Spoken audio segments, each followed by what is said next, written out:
Guys, we got some very, very promising statements from Andy Reid on Josh Simmons, and I know the sort of um, overtones of anybody talking about this sort of thing are, well, what would you expect Andy Reid to say?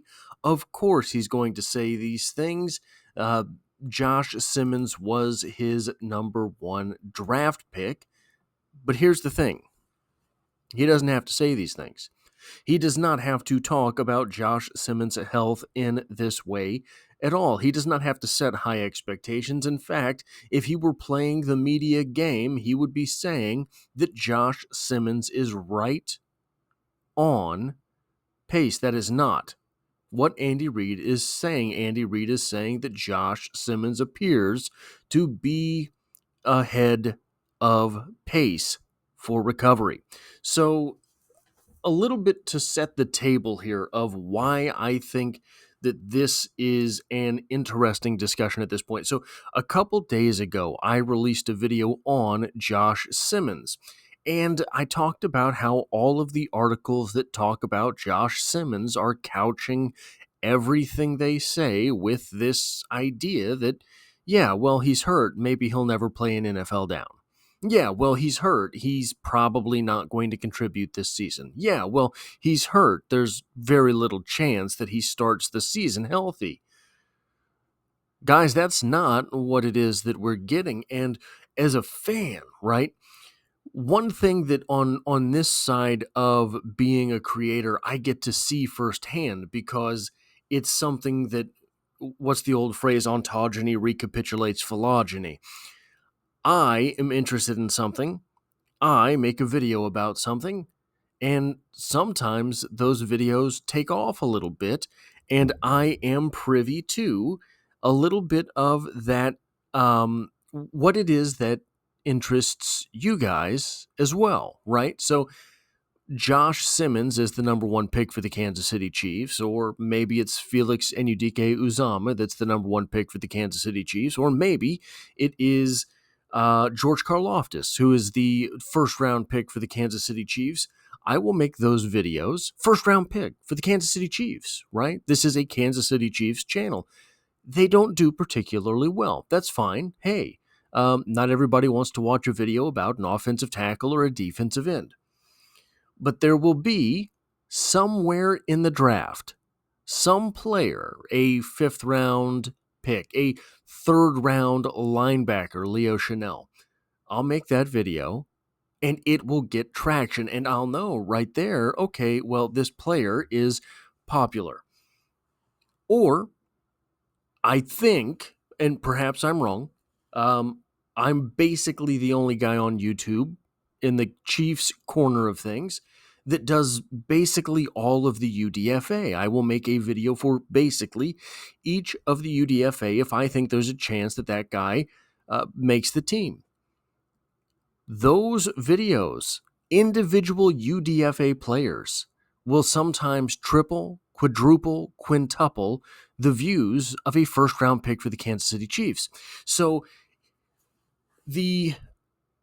what we will do as fans is the first-round pick not that interesting, but this one guy from Oklahoma State that was an offensive tackle, maybe he's an offensive guard, that catches our imagination. We are all too quick to write off the guy who should win the job. But we're very interested in players that have potential, not guys who have fulfilled a great deal of potential. Josh Simmons, it was very easy for us to look at the Josh Simmons story and think, well, probably it's not going to work out. We were quick to write off that fulfilled potential as fans. And I think part of what it is trying not to get too excited, right? If you get too excited about a UDFA, well, there's no real, you're getting excited, maybe he'll make the team, right? But getting too excited about Josh Simmons means figuring that the Kansas City Chiefs, for the first time in the Patrick Mahomes era, have a legitimate franchise left tackle. That's what getting too excited about the Josh Simmons pick would mean, and that would be kind of a letdown if it didn't come true. Now, we have an article from Arrowhead Pride titled Andy Reid Gives an Update on Josh Simmons' Injury Progress After Thursday's OTA Session. Kansas City's head coach said the rookie at left tackle will be ready for training camp. Would be, not could be. From Arrowhead Pride by John Dixon. These are two of the paragraphs from that article. Simmons was present for the third session of the team's Phase 3 organized team activities on Thursday, but his participation was limited. After the practice, Reid again told reporters that the team for sure expects Simmons to be ready when training camp begins in late July. We might be able to get something out of him in the team periods in Phase 3 here, added Reid. So that's a positive. We weren't expecting to be able to do that. He's really done a good job with his rehab stuff, and the doctor that did his surgery did a nice job. They are fully expecting Josh Simmons to be a go for training camp. We had seen all over the place that maybe Josh Simmons would not be ready for training camp, and therefore that would be a problem heading into the season because, well, if he doesn't have training camp, he doesn't have the contact. If he doesn't have the contact, then he's set back with conditioning. If he's set back with conditioning, maybe you run a higher likelihood of re-injury, etc. But here's what I want to take a moment to do, to really sort of savor here.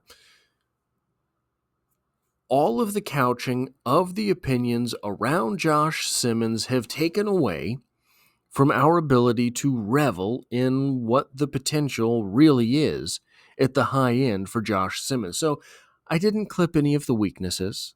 You can call me out for that if you want. But here are the grades from different services on Josh Simmons, as well as the strengths. And just imagine an offense where Patrick Mahomes has a left tackle with these strengths. So NFL.com has him rated as a 6.39 grade, which means he will eventually be a plus starter. Now, I don't think Patrick Mahomes has ever had a plus starter at left tackle. Eric Fisher was good. Eric Fisher was probably right around the middle of the pack in the NFL, in my opinion. I do not think there was a whole lot of elite play in Eric Fisher by the time Patrick Mahomes was starting.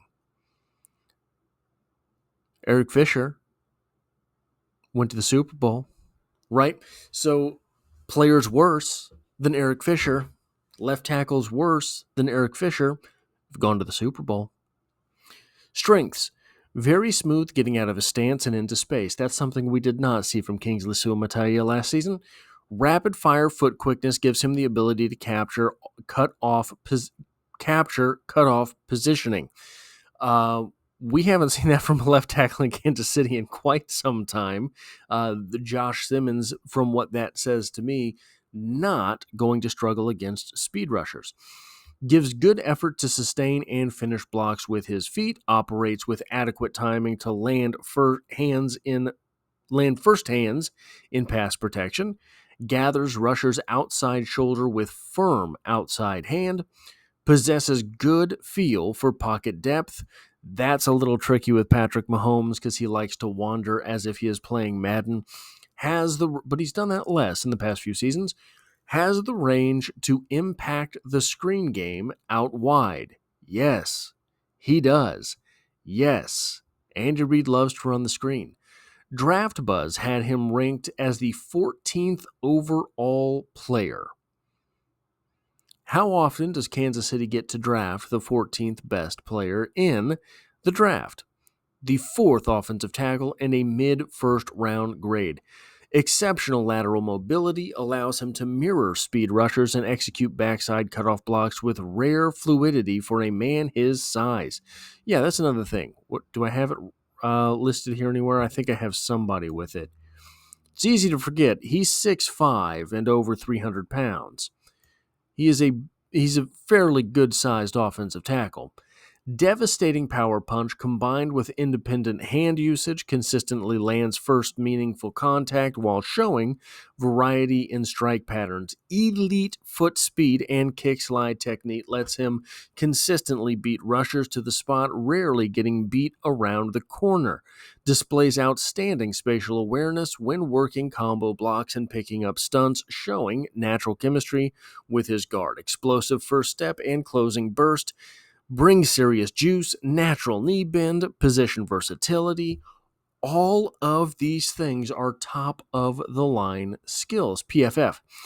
Simmons brings impressive flexibility, leverage, foot speed, balance, and handwork to the NFL with an adequate frame. By percentages, yes, but basically, realistically speaking, he's good sized. He lacks a bit of power in the run game and is coming off a torn ACL, etc. But I don't think he lacks that power in the run game. If you go back and you look at some of the stuff that he was able to do, especially on the move in college, guys, he's going to be plus in the run game as well. Positives from Bleacher Report. Loose, fluid mover with excellent initial quickness, change of direction, balance, and a sense of urgency to his play. None of those things are things that we have seen from a Kansas City Chiefs offensive tackle in quite some time. Regularly beats the rusher to the spot using a flat or 45-degree angle before expanding vertically against high side rushes with plenty of range to protect the corner, remain balanced through the top of the QB drop. Works independent hands, showing a circle punch, snatch trap, inside strike, and ability to punch and reset quickly. I could go on, guys. I've got all sorts of these things down here. I think the point of what I'm saying here is it may be the top end of Josh Simmons that comes to the NFL and plays for the Kansas City Chiefs. And if it is, there are more rings on the way. That is all I have for this video. If you like or appreciate what it is that I do here, hitting the like button really does help me out, as it tells YouTube to share this video with other Kansas City Chiefs fans. If you find yourself here by chance but not design, the Chiefs are the only thing I talk about on the channel, dropping multiple videos every single week, and I hope to have you back for the next one.